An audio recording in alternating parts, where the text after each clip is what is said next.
Сәлеметсіздер ме, менің құрметті көрермендерім, арнама қош келдіңіз. Әдеттегідей сіздермен бірге Айсұлу Исатай көптен осы видео шығармай кетіп едім. Бүгін оралдым сіздерге. Сонымен қатар өте керемет салаттың рецептімен бөліскім келіп тұр. Өте тойымды, әдемі, дәмді салат. Шампиньоны, яғни саңырауқұлақтармен жасалады. Жасап көрмеген болсаңыз, немесе дәмін татып көрмеген болсаңыз, міндетті түрде менімен бірге жасап көріңіз. Сізге кепілдік беретін боламын. Өте дәмді болып шығатын болады. Алдымен сыртын жуып тазалап алғаннан кейін саңырауқұлақтарды осылай жіңішкелеп турап алатын боламыз. Қатты жері ұнамайтын болса алып тастасаңыз да болады, немесе бірге турасаңыз да болады. Осылай етіп бастысы жіңішкелеп турап алыңыз. Осы бір салатты мен күні кеше ғана ресторанда жеп, өте керемет сезімде болдым. Міндетті түрде қайтып жасап көру керек деп шешіп, бүгін сіздермен рецептін бөлісіп жатырмын. Алдымен осы сұйық майға кішкене пиязыңызды жіңішкелеп турап қуырып алыңыз. Сәл ғана жаңа саңырауқұлақты осы пиязбен бірге қуырсаңыз өте дәмді болып шығады. Кейде ұқсас, өте тойымды, керемет болып шығады. Міндетті түрде жасап көріңіз. Енді үстінен сәл қуырылғаннан кейін саңырауқұлақтарымызды салып, осылай кішкене араластырып отырып қуырып алатын боламыз. Көп деп ойламаңыз, өйткені қазір қуырылып піскен кезде көлемі кішірейіп азаятын болады. Міне, кішкене қуырыла бастағанда сәл тұз салып, жақсылап араластырып жіберіңіз. Қазір піскен түрін көрсетемін. Жұмсақтау болып пісіп шығады. 15-20 минутқа жақын уақытта пісетін болады. Осылай қақпағын жаппай, ашық отта қуыра беріңіз. Және сәл ғана сөлі бөлініп, өте әдемі дәмге ие болып шығатын болады.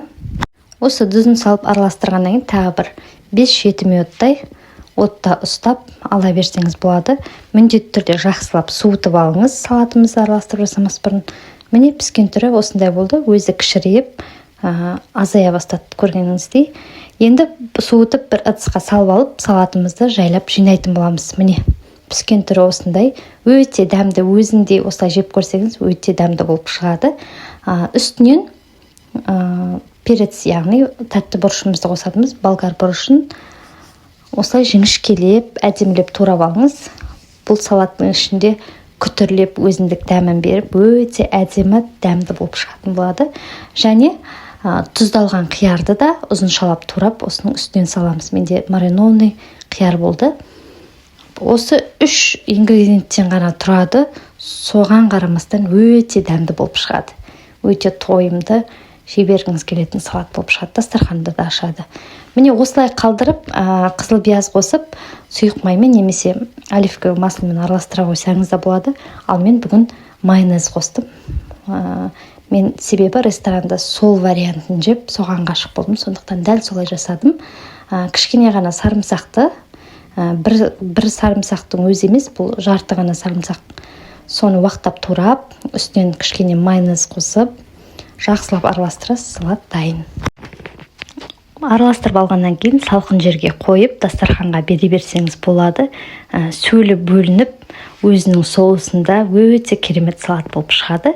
Міндетті түрде менің рецептіммен бірге жасап көріңіз, сізге сөзсіз ұнайтын болады.